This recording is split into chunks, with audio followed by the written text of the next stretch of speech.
İşte hayırlı dostlar, dost bulmaganlar, tuğanlar, tuğan bulmaganlar, abiler, abi bulmaganlar, katı kızlar, kız bulmaganlar. Bırak işinci bir burada taraf, düşündüğünde bir iyi dostları birisi İsurtaysin. Uzun seyahatlerini ezilenip buna tarafında atlara yığılgan, Allah bir sayende gastrolga çığa.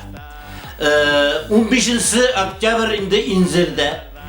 16'sı indi bayağı bilirsiniz Taşlı. 16'sı Bilert'te bulmaz. 17'si ona gittik Uşak'ta. 17'si Uşak'ta korlar yağan bana bindi tüz arabım. Uşak'ta gittik Oscar 18'de 19 Okyar'dan sonra kayda Taşlı.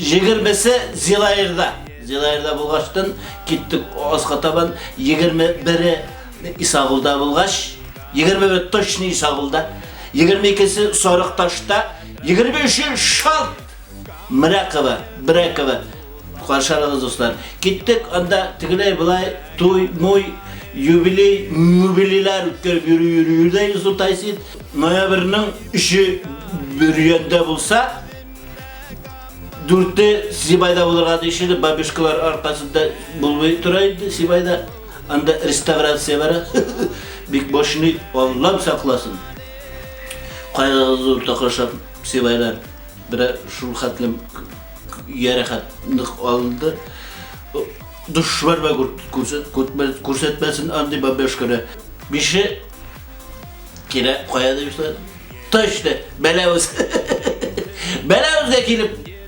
şalt edip koyada şuna tamada bulup tıklayıp yürü birisi April'de şalt edip Ufa şehrinde şatırlatıp koyada derse cibala Kiligiz beyası 250 sun 300 idi barızgınız git 50 sundan barızgınız gitti padarak 50 sun 250 gerilemeniz akşamızda kütüp kalabız.